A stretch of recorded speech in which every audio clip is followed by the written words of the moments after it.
মানুষের একটি সমস্যা আছে যে মানুষ সাফল্যকে মাপতে থাকেন, লক্ষ্যপ্রাপ্তিকে মাপতে থাকেন এবং তার তুলনা করতে থাকেন যে ও এত কিছু পেল আর আমি পেলাম না,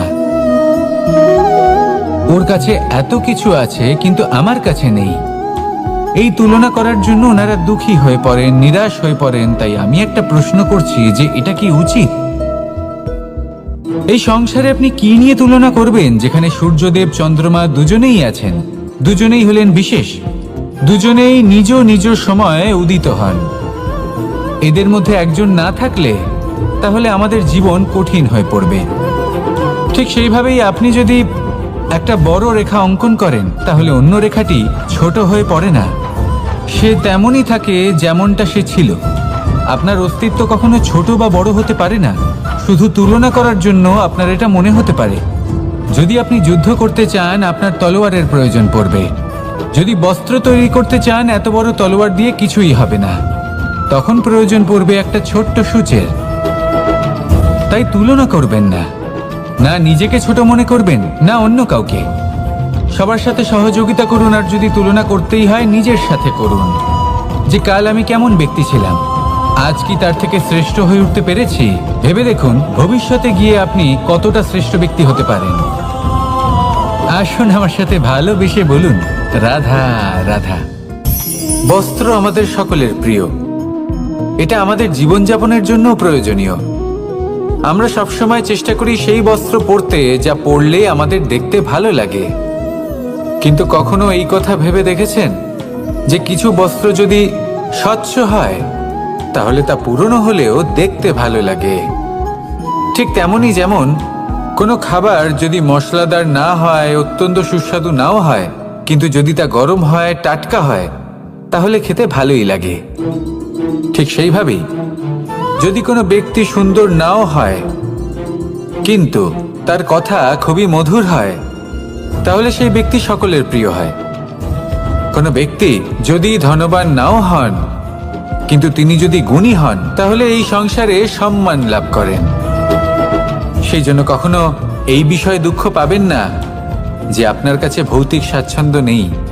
আপনার কাছে সব থেকে বড় বস্তু, সব থেকে মূল্যবান বস্তু যেটা আছে সেটা হলো আপনার আত্মা, আপনার মন, আপনার বিচারধারা, আপনার গুণ, আপনার কথা। এগুলো সবসময় শুভ রাখুন এবং সবসময় নিজের সাথে রাখুন।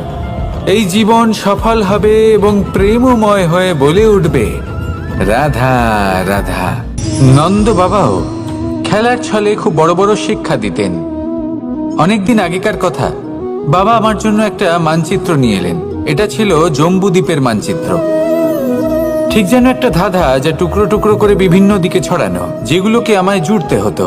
ব্যাস শুধু এটুকুই ছিল আমার কাজ। আমি বারবার প্রচেষ্টা করলাম কিন্তু বারবার অসফলই রয়ে গেলাম।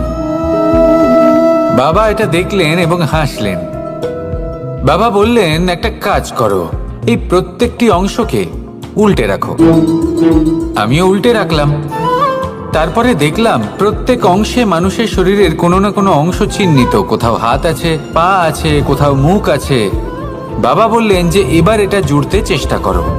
আমিও জুড়ে দিলাম। মানুষের মানচিত্র পূর্ণ হলো। এবার বাবা বললেন এটা উল্টে রাখো, মানচিত্র পূর্ণ আকার ধারণ করেছে। আমি বললাম ঠিক আছে।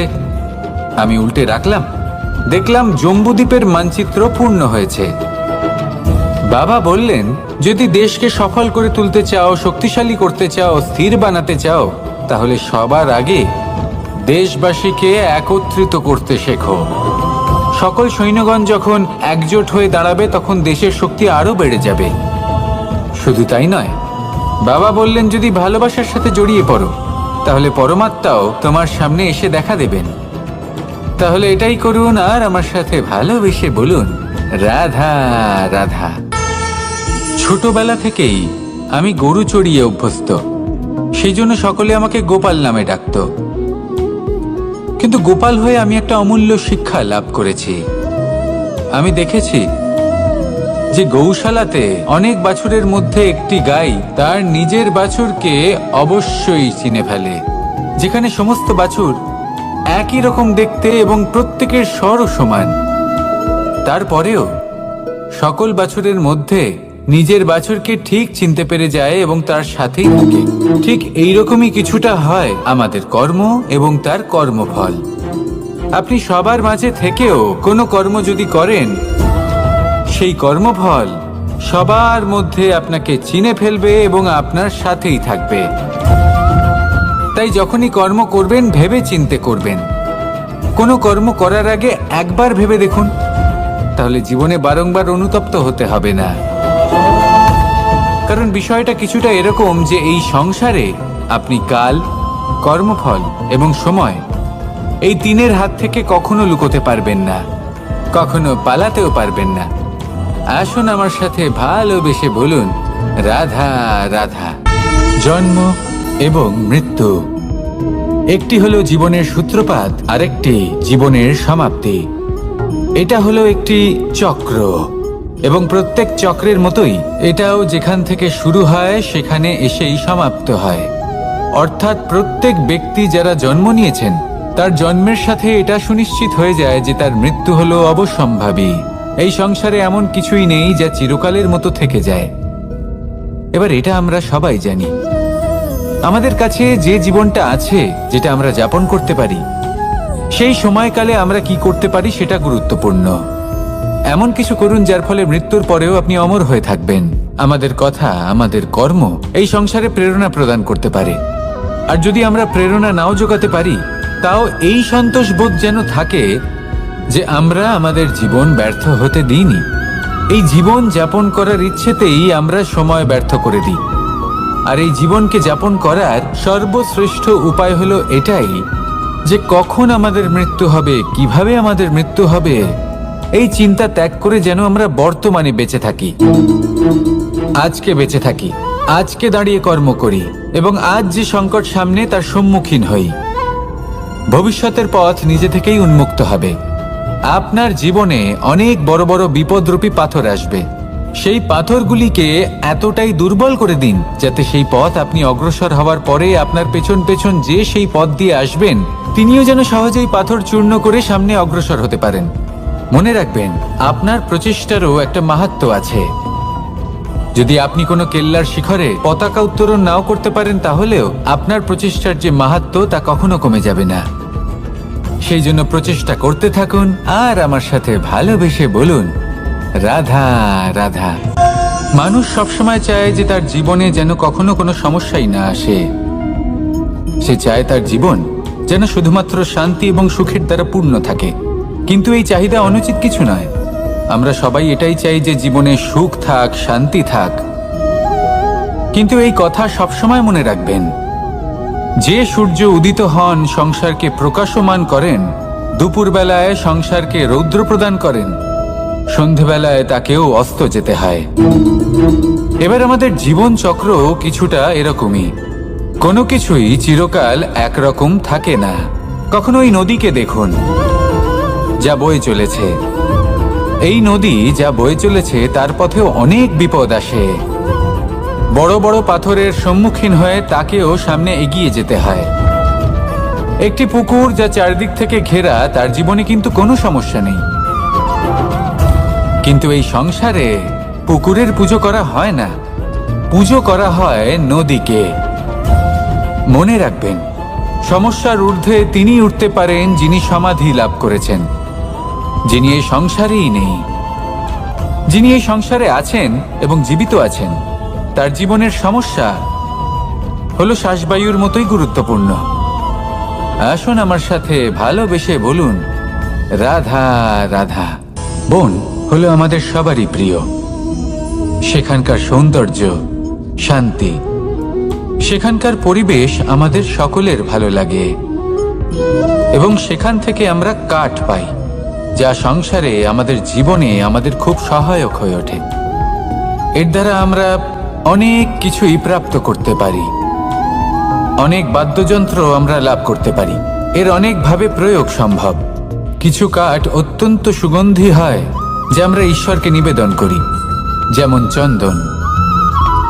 এবার ভাবুন, একজন অসাবধানী ব্যক্তি, তার হাত থেকে ছোট্ট একটা আগুনের ফুলকি যদি সেখানে পড়ে, তাহলে তা সমগ্র বনকে ভস্ম করে দিতে পারে। আর যখন এই আগুন ছড়িয়ে পড়ে তখন তা কাউকে রেহাই দেয় না। অন্য বৃক্ষকে নয়, পাতাকে নয়, ফলকে নয়, কাঁটাকে নয়, কাউকে নয়, পথে যাকে পায় তাকেই ভস্ম করে দেয়। এই ছোট্ট আগুনের ফুলকি। কিন্তু এই ছোট্ট আগুনের ফুলকি সবার আগে কাকে ভস্ম করে? সেই সকল ছোট ছোট শুকনো পাতা, সেই ছোট ছোট গাছের ডাল। ঠিক সেইভাবেই আপনার জীবনে একজন খারাপ ব্যক্তি এসে হয়তো আপনার সমগ্র জীবন ধ্বংস করে দিতে পারে। আর আপনার এই জীবনে এই ছোট ছোট শুকনো পাতা এবং এই ছোট ছোট শুকনো কাঠ আপনার ছোট ছোট স্বার্থ। আপনার স্বার্থের দ্বারা এই অশুভ ব্যক্তি আপনার মনে অশুভ আবেগ বাড়িয়ে তুলবে এবং আস্তে আস্তে আপনার জীবন শেষ করে দিতে পারে। তাই মনে রাখবেন, এই জীবন অমূল্য। আপনি হলেন অমূল্য। এই জীবন যাপন করুন এবং এই জীবনের কাছে পৌঁছানোর দ্বার আর কোথাও নেই, আপনার কাছেই আছে। আপনার মনে, আপনার বিবেকে, আপনার দৃষ্টিভঙ্গিতে, আপনার ভাবনাতেই আছে। এই দ্বারকে খুলুন। জীবন সফল হবে আর ভালোবেসে বলবে, রাধা রাধা। কথায় আছে যে স্বপ্ন এবং লক্ষ্য হলো একটি মুদ্রারই দুটি দিক। যতক্ষণ না স্বপ্ন দেখছেন ততক্ষণ বুঝবেন কি করে আপনার লক্ষ্য কি? স্বপ্ন দেখে যদি নিজের লক্ষ্য বুঝতে পারেন, সেটা পেতে চান, তবেই সেটা লাভ করতে পারবেন। কিন্তু স্বপ্ন এবং লক্ষ্য এই দুইয়ের মধ্যে একটা ভারসাম্য রয়েছে, যেটা বজায় রাখা প্রয়োজনীয়। একে আমরা বলে থাকি পরিশ্রম। দেখুন, যদি আপনি স্বপ্ন দেখতে চান তাহলে পরিশ্রম ত্যাগ করে নিদ্রা লাভ প্রয়োজন। কিন্তু যদি আপনি লক্ষ্য লাভ করতে চান তাহলে আপনাকে নিদ্রা ত্যাগ করে পরিশ্রম করতে হবে। তাই আলস্য ত্যাগ করুন এবং সিদ্ধান্ত নিন যে আপনি কি চান। আপনার জীবনের এই তুলাদণ্ডে স্বপ্নের পাল্লা ভারী হওয়া প্রয়োজন নাকি লক্ষ্যের? আমার মতে এই দুইয়ের মধ্যে যদি ভারসাম্য বজায় রাখেন তবে পথ নিজে থেকেই সামনে আসবে। শুধু সেই পথে অগ্রসর হতে থাকুন এবং আমার সাথে ভালোবেসে বলুন, রাধা রাধা। আমরা সবাই জীবনে সুখ লাভ করতে চাই। শুধু জীবনে কেন, জীবনের পরেও আমরা সুখ লাভ করতে চাই। আমরা সকলে স্বর্গের কামনা করি। কিন্তু খুব সহজ একটা কথা, যদি আপনি স্বর্গ লাভ করতে চান তাহলে প্রথমে মৃত্যু লাভ করতে হবে। আপনি যদি প্রাণই না দেন তাহলে আপনি স্বর্গ লাভ কিভাবে করবেন, তাই না? শুধু এই ছোট্ট একটা বিষয় দ্বারা আমরা জীবনে অনেক কিছুই শিখতে পারি। যদি আপনার কোনো লক্ষ্য থাকে, কোনো মনোবাঞ্ছিত স্থান থাকে, কোনো বড় কাজ আপনি করতে চান, তাহলে সেই সবই হবে। কিন্তু শুধুমাত্র কামনা করলে হবে না, আপনাকে কর্ম করতে হবে। নিরন্তর প্রয়াস, পরিশ্রম, পথ খুঁজতে হবে, সামনে অগ্রসর হতে হবে। কখনো অসফল হলে তার কারণ খুঁজতে হবে, বিপদের সম্মুখীন হতে হবে, অন্তর থেকে নিজের শক্তি বাড়িয়ে তুলতে হবে। তবেই আপনি নিজের লক্ষ্য লাভ করতে পারবেন, মনোবাঞ্ছিত স্থান পাবেন। মহান নদী গঙ্গা একটি বিন্দু দ্বারা শুরু হয়, ধীরে ধীরে অগ্রসর হয়। কোনো পাথরে ধাক্কা খেলেও সে থামে না, বরং এগোতেই থাকে। তারপরেই সে মহান নদী গঙ্গা হয়ে উঠতে পারে। পরিশ্রম করুন, লক্ষ্য লাভ করুন, আর আমার সাথে ভালোবেসে বলুন, রাধা রাধা। এই সংসারে তিন ধরনের আবেগ অত্যন্ত গুরুত্বপূর্ণ, যা প্রত্যেক মানুষের জীবনে থাকে। প্রথমটা হলো আনন্দ, যা আমরা সবাই লাভ করতে চাই। দ্বিতীয় হলো ক্রোধ। এটা তখনই আসে যখন আমরা আমাদের উপর নিয়ন্ত্রণ হারাই বা কোনো পরিস্থিতি আমাদের প্রতিকূল হয়ে থাকে। তৃতীয় হলো দুঃখ। এই দুঃখ তখনই আসে যখন কোনো একটা পরিস্থিতি আমাদের মনের মতো হয় না, বা আমাদের প্রিয়জন আমাদের বুঝতে পারেন না। আমরা অমূল্য কিছু হারিয়ে ফেলি, তখন এই দুঃখ আমাদের হৃদয়ে আশ্রয় নেয়। এই তিন আবেগ হলো এমন যে আমাদের জীবনে আসতে এবং যেতে থাকবে। কিন্তু এই তিনটি আবেগের বিষয়ে কোন কথাটা মনে রাখতে হবে সেটা শুনুন। যখনই আপনি আনন্দে থাকবেন, প্রতিশ্রুতি দেবেন না, কারণ যখন মানুষ আনন্দে থাকেন তখন তিনি নিজের বিবেক বোধ হারিয়ে ফেলেন। দ্বিতীয়ত, যখনই আপনি ক্রুদ্ধ হবেন, উত্তর দেবেন না, কারণ ক্রোধের বশে যে উত্তরই দেবেন সেটা শুভ হবে না। তৃতীয়ত, যখনই আপনি দুঃখী থাকবেন, কোনো সিদ্ধান্ত নেবেন না, তখন নিজের মনের ওপর, নিজের কর্মের ওপর, নিজের ওপর নিয়ন্ত্রণ রাখতে চেষ্টা করুন। যদি এই তিনটি আবেগের ক্ষেত্রে এই জিনিসগুলো মনে রাখেন, তাহলে জীবনে কখনো আক্ষেপ করবেন না। আসুন আমার সাথে ভালোবেসে বলুন, রাধা রাধা। আমাদের মধ্যে বেশিরভাগ মানুষ কোনো না কোনো মহাশক্তির উপস্থিতিকে বিশ্বাস করেন। আমরা মনে করি যে এ হলো সেই মহাশক্তি যার প্রভাব, যার কৃপা চিরকাল আমাদের উপর বজায় থাকে। আমাদের কর্মের ওপর, কর্মফলের ওপর চিরকাল তার দৃষ্টি থাকে। আমাদের মধ্যে কেউ একে ঈশ্বর মনে করেন, কেউ বা প্রকৃতি মনে করেন, বা কেউ কোনো গৃহপালিত পশুর মধ্যে মহাশক্তির দর্শন লাভ করেন, বা কেউ কোনো বস্তুর মধ্যে। প্রত্যেকের নিজস্ব বিশ্বাস আছে, কিন্তু সেই শক্তির থেকে আশীর্বাদ লাভের জন্য বা কোনো ইচ্ছে পূরণের জন্য আমরা কখনো না কখনো মন্দিরে যাই। এই মন্দির শব্দের সূত্রপাত কিভাবে, আগে সেটা বুঝে নেওয়া যাক।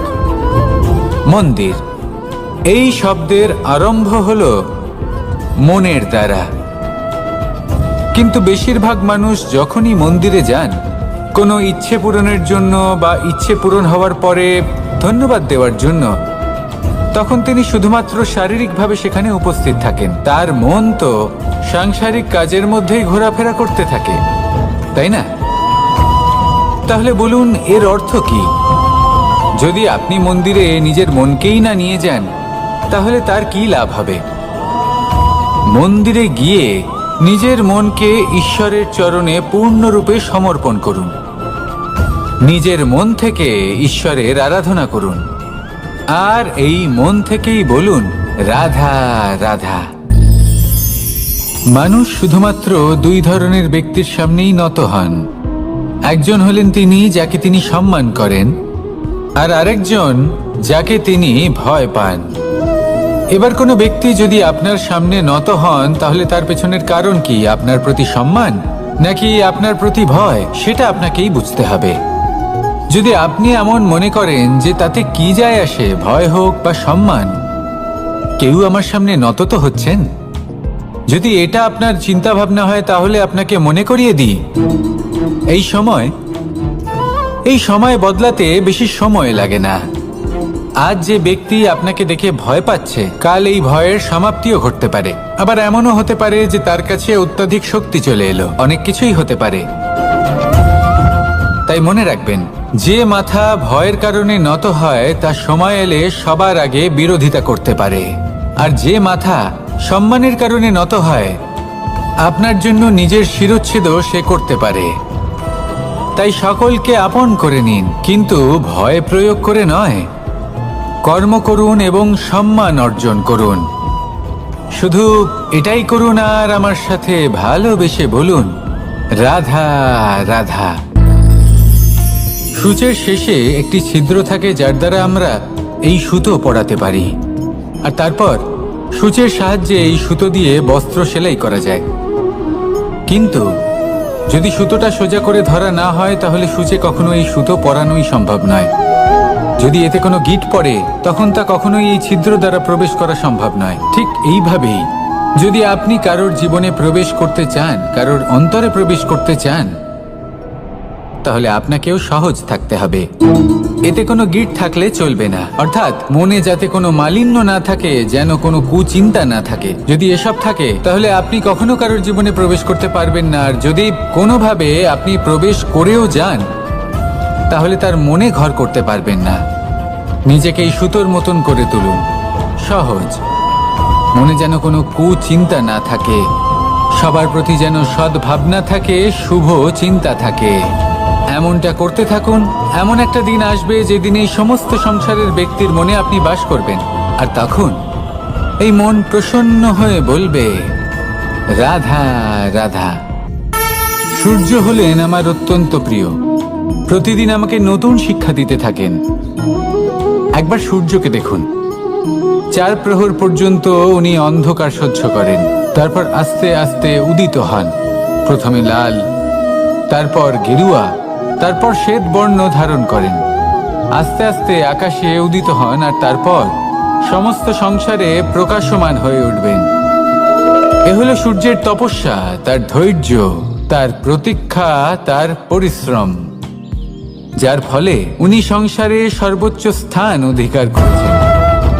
যদি আপনিও এই সংসারে সূর্যের মতোই মহান হয়ে উঠতে চান, সূর্যের মতো এই সংসারে সর্বোচ্চ স্থান অধিকার করতে চান, তাহলে আপনাকে সূর্যের মতোই তপস্যা করতে হবে, প্রতীক্ষা করতে হবে, ধৈর্য ধরতে হবে, পরিশ্রম করতে হবে। তবেই এই সংসারে আপনি সম্মান লাভ করবেন, যশ লাভ করবেন। আসুন আমার সাথে ভালোবেসে বলুন, রাধা রাধা। মানুষ বলে থাকেন যে জীবনে সময়ের পূর্বে এবং ভাগ্যের থেকে বেশি কিছুই পাওয়া যায় না। এটা যার যার নিজের বক্তব্য। আমি বলবো এই সময় আসলে কি? এই সময় হলো যাতে যুগ যুগান্তর নিহিত আছে, যার মধ্যে দিন আছে, মাস আছে, বছর আছে, ঠিক কিনা? বাস্তবে আপনার কাছে সময় কতটা আছে যা আপনি সদ্ব্যবহার করতে পারেন? তখন থেকে আছে যখন থেকে আপনি নিজেকে বুঝতে শুরু করেন। ততক্ষণ আছে যতক্ষণ না আপনি এই সংসার ছেড়ে চলে যাচ্ছেন। শুধু এটুকু সময় আছে আপনার কাছে। আর যদি ভাগ্যের কথা বলা হয়, তাহলে ভাগ্য হলো সেই পরিস্থিতি যখন মানুষ নিজেকে সময়ের হাতে সমর্পণ করে দেন, তাকে ভাগ্য বলে। অর্থাৎ আপনি জীবনে পরিশ্রম করেছেন, বিপদের সম্মুখীন হয়েছেন, সামনে এগিয়ে গেছেন, কোথাও পৌঁছে গেছেন, এবং তখন আপনার মনে হলো যে ব্যাস এখানেই থেমে যাওয়া উচিত। তাহলে সেটাই হবে আপনার ভাগ্য। যদি ভাগ্যের কথা বলা হয়, তাহলে বলবো সত্যবানের ভাগ্যে মৃত্যু লেখা ছিল, কিন্তু সাবিত্রীর কর্ম তাকে পুনর্জীবিত করে তুলেছিল। অর্থাৎ এই ভাগ্য বদল করা সম্ভব কর্ম এবং পরিশ্রমের দ্বারা। ভেবে দেখুন, রাবণ মাতা সীতাকে হরণ করেছিল। যদি শ্রীরাম সেটাকে ভাগ্য বলে মেনে নিতেন, তাহলে কখনো ভাগ্য বিধাতা হয়ে উঠতে পারতেন না। ভাগ্য হলো একটা বাঁধন যেটাকে ভেঙে ফেলা খুব প্রয়োজনীয়। নিজের লক্ষ্যের কাছে পৌঁছতে হবে। হতেই পারে এই লক্ষ্য হলো পরমাত্মার কাছে পৌঁছে যাওয়া। আপনি যদি পরমাত্মার কাছে পৌঁছতে নাও পারেন, তাও সেই পথে কিছুটা অগ্রসর হতে পারছেন, তাই না? তাহলে ভাগ্যের এই বাঁধন ভেঙে ফেলুন, নিজের কর্মের দ্বারা নিজের প্রারব্ধ গড়ে তুলুন এবং আমার সাথে ভালোবেসে বলুন, রাধা রাধা। মানুষের একটি সমস্যা আছে যে মানুষ সাফল্যকে মাপতে থাকেন, লক্ষ্যপ্রাপ্তিকে মাপতে থাকেন এবং তার তুলনা করতে থাকেন যে ও এত কিছু পেল আর আমি পেলাম না, ওর কাছে এত কিছু আছে কিন্তু আমার কাছে নেই। এই তুলনা করার জন্য ওনারা দুঃখী হয়ে পড়েন, নিরাশ হয়ে পড়েন। তাই আমি একটা প্রশ্ন করছি যে এটা কি উচিত?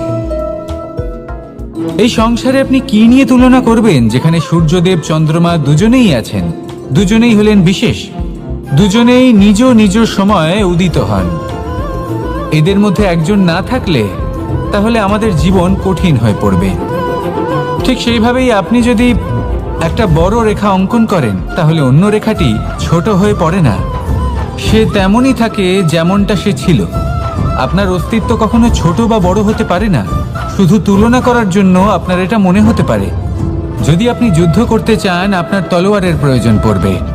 যদি বস্ত্র তৈরি করতে চান, এত বড় তলোয়ার দিয়ে কিছুই হবে না, তখন প্রয়োজন পড়বে একটা ছোট্ট সূচের। তাই তুলনা করবেন না, না নিজেকে ছোট মনে করবেন, না অন্য কাউকে। সবার সাথে সহযোগিতা করুন, আর যদি তুলনা করতেই হয় নিজের সাথে করুন, যে কাল আমি কেমন ব্যক্তি ছিলাম, আজ কি তার থেকে শ্রেষ্ঠ হয়ে উঠতে পেরেছি? ভেবে দেখুন ভবিষ্যতে গিয়ে আপনি কতটা শ্রেষ্ঠ ব্যক্তি হতে পারেন। আসুন আমার সাথে ভালোবেসে বলুন, রাধা রাধা। বস্ত্র আমাদের সকলের প্রিয়, এটা আমাদের জীবনযাপনের জন্য প্রয়োজনীয়। আমরা সবসময় চেষ্টা করি সেই বস্ত্র পরতে যা পরলে আমাদের দেখতে ভালো লাগে। কিন্তু কখনো এই কথা ভেবে দেখেছেন যে কিছু বস্ত্র যদি স্বচ্ছ হয় তাহলে তা পুরনো হলেও দেখতে ভালো লাগে। ঠিক তেমনই যেমন কোনো খাবার যদি মশলাদার না হয়, অত্যন্ত সুস্বাদু নাও হয়, কিন্তু যদি তা গরম হয়, টাটকা হয়, তাহলে খেতে ভালোই লাগে।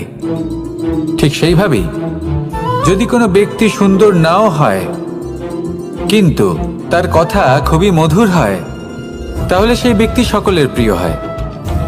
কোনো ব্যক্তি যদি ধনবান নাও হন কিন্তু তিনি যদি গুণী হন, তাহলে এই সংসারে সম্মান লাভ করেন। সেই জন্য কখনো এই বিষয়ে দুঃখ পাবেন না যে আপনার কাছে ভৌতিক স্বাচ্ছন্দ্য নেই। আপনার কাছে সব থেকে বড় বস্তু, সব থেকে মূল্যবান বস্তু যেটা আছে, সেটা হলো আপনার আত্মা, আপনার মন, আপনার বিচারধারা, আপনার গুণ, আপনার কথা। এগুলো সবসময় শুভ রাখুন এবং সবসময় নিজের সাথে রাখুন। এই জীবন সফল হবে এবং প্রেমময় হয়ে বলে উঠবে, রাধা রাধা। নন্দ বাবাও খেলার ছলে খুব বড় বড় শিক্ষা দিতেন। অনেকদিন আগেকার কথা, বাবা আমার জন্য একটা মানচিত্র নিয়ে এলেন। এটা ছিল জম্বু দ্বীপের মানচিত্র, ঠিক যেন একটা ধাঁধা, যা টুকরো টুকরো করে বিভিন্ন দিকে ছড়ানো, যেগুলোকে আমায় জুড়তে হতো। ব্যাস শুধু এটুকুই ছিল আমার কাজ। আমি বারবার প্রচেষ্টা করলাম, কিন্তু বারবার অসফলই রয়ে গেলাম। বাবা এটা দেখলেন এবং হাসলেন। বাবা বললেন, একটা কাজ করো, এই প্রত্যেকটি অংশকে উল্টে রাখো। আমিও উল্টে রাখলাম। তারপরে দেখলাম প্রত্যেক অংশে মানুষের শরীরের কোনো না কোনো অংশ চিহ্নিত। কোথাও হাত আছে, পা আছে, কোথাও মুখ আছে। বাবা বললেন যে এবার এটা জুড়তে চেষ্টা করো। আমিও জুড়ে দিলাম। মানুষের মানচিত্র পূর্ণ হলো। এবার বাবা বললেন, এটা উল্টে রাখো, মানচিত্র পূর্ণ আকার ধারণ করেছে। আমি বললাম, ঠিক আছে। আমি উল্টে রাখলাম, দেখলাম জম্বুদ্বীপের মানচিত্র পূর্ণ হয়েছে। বাবা বললেন, যদি দেশকে সফল করে তুলতে চাও, শক্তিশালী করতে চাও, স্থির বানাতে চাও, তাহলে সবার আগে দেশবাসীকে একত্রিত করতে শেখো। সকল সৈন্যগণ যখন একজোট হয়ে দাঁড়াবে, তখন দেশের শক্তি আরো বেড়ে যাবে। শুধু তাই নয়, বাবা বললেন, যদি ভালোবাসার সাথে জড়িয়ে পড়ো, তাহলে পরমাত্মাও তোমার সামনে এসে দেখা দেবেন। তাহলে এটাই করুন আর আমার সাথে ভালোবেসে বলুন, রাধা রাধা। ছোটবেলা থেকেই আমি গরু চড়িয়ে অভ্যস্ত, সেই জন্য সকলে আমাকে গোপাল নামে ডাকত।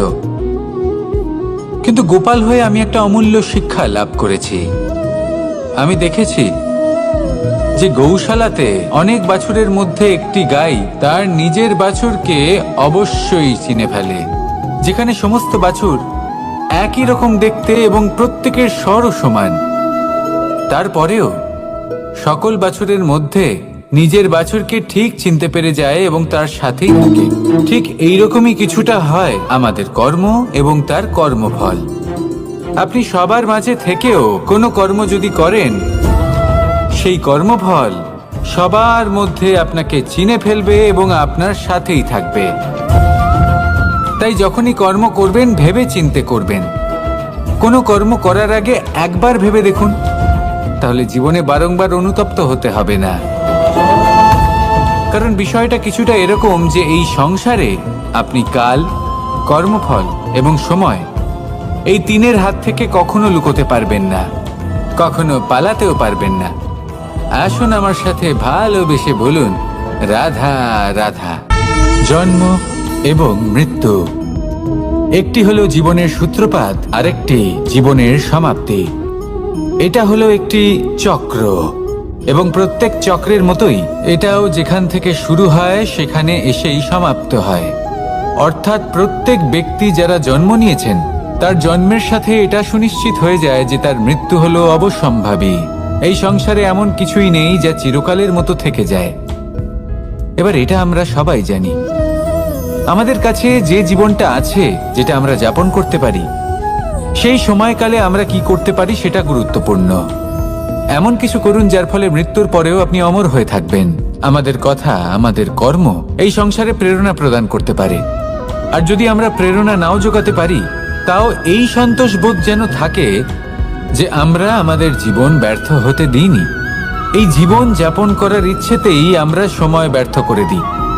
আর এই জীবনকে যাপন করার সর্বশ্রেষ্ঠ উপায় হলো এটাই যে কখন আমাদের মৃত্যু হবে, কিভাবে আমাদের মৃত্যু হবে, এই চিন্তা ত্যাগ করে যেন আমরা বর্তমানে বেঁচে থাকি, আজকে বেঁচে থাকি, আজকে দাঁড়িয়ে কর্ম করি এবং আজ যে সংকট সামনে তার সম্মুখীন হই। ভবিষ্যতের পথ নিজে থেকেই উন্মুক্ত হবে। আপনার জীবনে অনেক বড় বড় বিপদরূপী পাথর আসবে, সেই পাথরগুলিকে এতটাই দুর্বল করে দিন যাতে সেই পথ আপনি অগ্রসর হওয়ার পরে আপনার পেছন পেছন যে সেই পথ দিয়ে আসবেন তিনিও যেন সহজেই পাথর চূর্ণ করে সামনে অগ্রসর হতে পারেন। মনে রাখবেন, আপনার প্রচেষ্টারও একটা মাহাত্ম্য আছে।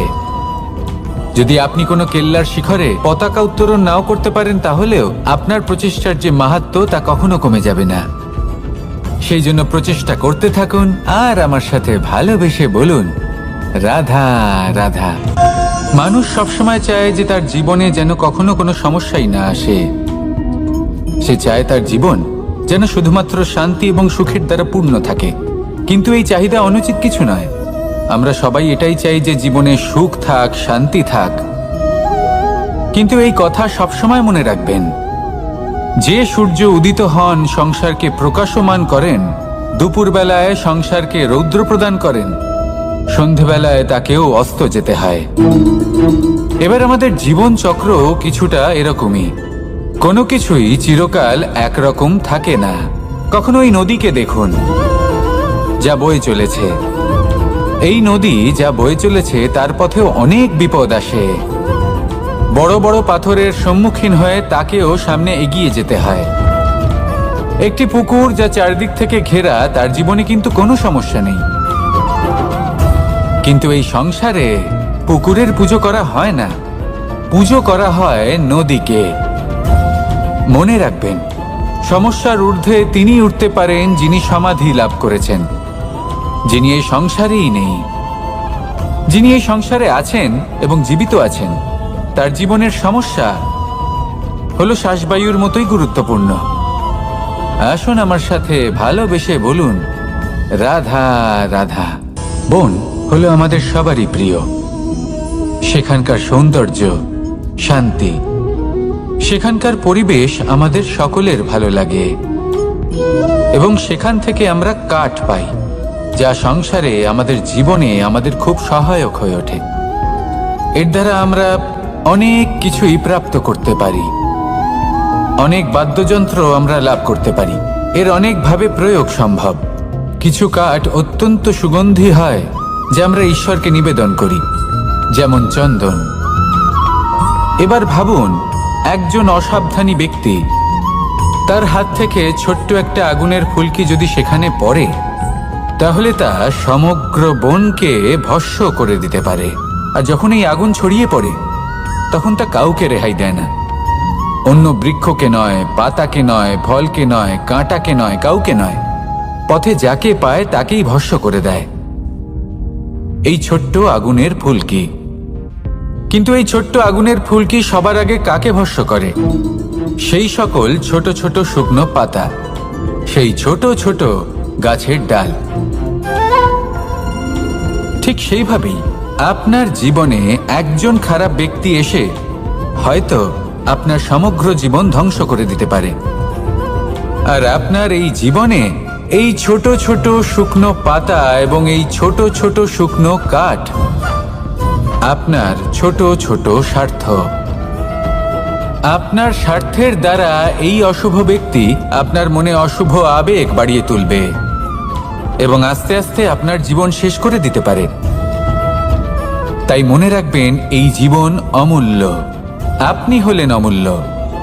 এই জীবন যাপন করুন এবং এই জীবনের কাছে পৌঁছানোর দ্বার আর কোথাও নেই, আপনার কাছেই আছে।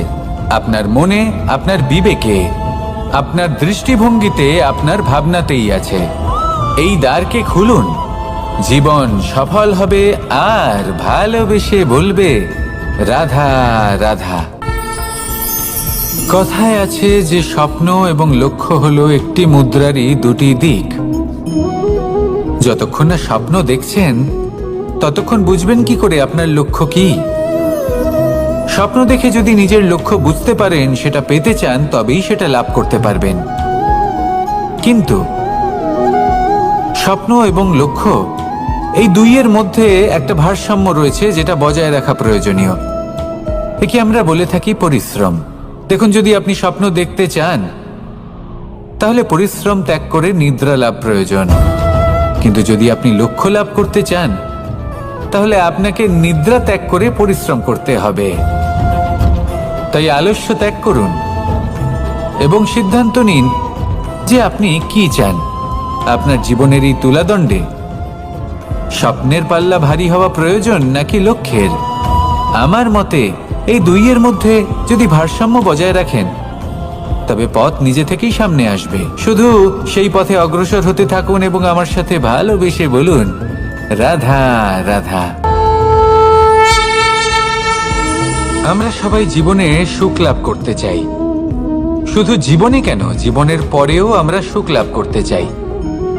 আমরা সকলে স্বর্গের কামনা করি। কিন্তু খুব সহজ একটা কথা, যদি আপনি স্বর্গ লাভ করতে চান তাহলে প্রথমে মৃত্যু লাভ করতে হবে। আপনি যদি প্রাণই না দেন তাহলে আপনি স্বর্গ লাভ কিভাবে করবেন, তাই না? শুধু এই ছোট্ট একটা বিষয় দ্বারা আমরা জীবনে অনেক কিছুই শিখতে পারি। যদি আপনার কোনো লক্ষ্য থাকে, কোনো মনোবাঞ্ছিত স্থান থাকে, কোনো বড় কাজ আপনি করতে চান, তাহলে সেই সবই হবে। কিন্তু শুধুমাত্র কামনা করলে হবে না, আপনাকে কর্ম করতে হবে। নিরন্তর প্রয়াস, পরিশ্রম, পথ খুঁজতে হবে, সামনে অগ্রসর হতে হবে।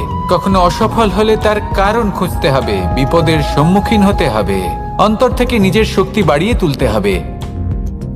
তবেই আপনি নিজের লক্ষ্য লাভ করতে পারবেন, মনোবাঞ্ছিত স্থান পাবেন। মহান নদী গঙ্গা একটি বিন্দু দ্বারা শুরু হয়, ধীরে ধীরে অগ্রসর হয়। কোনো পাথরে ধাক্কা খেলেও সে থামে না, বরং এগোতেই থাকে। তারপরেই সে মহান নদী গঙ্গা হয়ে উঠতে পারে। পরিশ্রম করুন, লক্ষ্য লাভ করুন, আর আমার সাথে ভালোবেসে বলুন, রাধা রাধা। এই সংসারে তিন ধরনের আবেগ অত্যন্ত গুরুত্বপূর্ণ, যা প্রত্যেক মানুষের জীবনে থাকে। প্রথমটা হলো আনন্দ, যা আমরা সবাই লাভ করতে চাই। দ্বিতীয় হলো ক্রোধ। এটা তখনই আসে যখন আমরা আমাদের উপর নিয়ন্ত্রণ হারাই বা কোনো পরিস্থিতি আমাদের প্রতিকূল হয়ে থাকে। তৃতীয় হলো দুঃখ। এই দুঃখ তখনই আসে যখন কোনো একটা পরিস্থিতি আমাদের মনের মতো হয় না, বা আমাদের প্রিয়জন আমাদের বুঝতে পারেন না। আমরা অমূল্য কিছু হারিয়ে ফেলি, তখন এই দুঃখ আমাদের হৃদয়ে আশ্রয় নেয়। এই তিন আবেগ হলো এমন যে আমাদের জীবনে আসতে এবং যেতে থাকবে। কিন্তু এই তিনটি আবেগের বিষয়ে কোন কথাটা মনে রাখতে হবে সেটা শুনুন। যখনই আপনি আনন্দে থাকবেন, প্রতিশ্রুতি দেবেন না, কারণ যখন মানুষ আনন্দে থাকেন তখন তিনি নিজের বিবেক বোধ হারিয়ে ফেলেন। দ্বিতীয়ত, যখনই আপনি ক্রুদ্ধ হবেন, উত্তর দেবেন না, কারণ ক্রোধের বশে যে উত্তরই দেবেন সেটা শুভ হবে না। তৃতীয়ত, যখনই আপনি দুঃখী থাকবেন, কোনো সিদ্ধান্ত নেবেন না, তখন নিজের মনের ওপর, নিজের কর্মের ওপর, নিজের উপর নিয়ন্ত্রণ রাখতে চেষ্টা করুন। যদি এই তিনটি আবেগের ক্ষেত্রে এই জিনিসগুলো মনে রাখেন তাহলে জীবনে কখনো আক্ষেপ করবেন না। আসুন আমার সাথে ভালোবেসে বলুন, রাধা রাধা। আমাদের মধ্যে বেশিরভাগ মানুষ কোনো না কোনো মহাশক্তির উপস্থিতিকে বিশ্বাস করেন। আমরা মনে করি যে এ হলো সেই মহাশক্তি যার প্রভাব, যার কৃপা চিরকাল আমাদের উপর বজায় থাকে। আমাদের কর্মের ওপর, কর্মফলের ওপর চিরকাল তার দৃষ্টি থাকে। আমাদের মধ্যে কেউ একে ঈশ্বর মনে করেন, কেউ বা প্রকৃতি মনে করেন, বা কেউ কোনো গৃহপালিত পশুর মধ্যে মহাশক্তির দর্শন লাভ করেন, বা কেউ কোনো বস্তুর মধ্যে। প্রত্যেকের নিজস্ব বিশ্বাস আছে, কিন্তু সেই শক্তির থেকে আশীর্বাদ লাভের জন্য বা কোনো ইচ্ছে পূরণের জন্য আমরা কখনো না কখনো মন্দিরে যাই। এই মন্দির শব্দের সূত্রপাত কিভাবে, আগে সেটা বুঝে নেওয়া যাক। মন্দির এই শব্দের আরম্ভ হলো মনের দ্বারা, কিন্তু বেশিরভাগ মানুষ যখনই মন্দিরে যান কোনো ইচ্ছে পূরণের জন্য বা ইচ্ছে পূরণ হওয়ার পরে ধন্যবাদ দেওয়ার জন্য, তখন তিনি শুধুমাত্র শারীরিকভাবে সেখানে উপস্থিত থাকেন, তার মন তো সাংসারিক কাজের মধ্যেই ঘোরাফেরা করতে থাকে, তাই না? তাহলে বলুন, এর অর্থ কি? যদি আপনি মন্দিরে নিজের মনকেই না নিয়ে যান, তাহলে তার কি লাভ হবে? মন্দিরে গিয়ে নিজের মনকে ঈশ্বরের চরণে পূর্ণরূপে সমর্পণ করুন। নিজের মন থেকে ঈশ্বরের আরাধনা করুন, আর এই মন থেকেই বলুন, রাধা রাধা।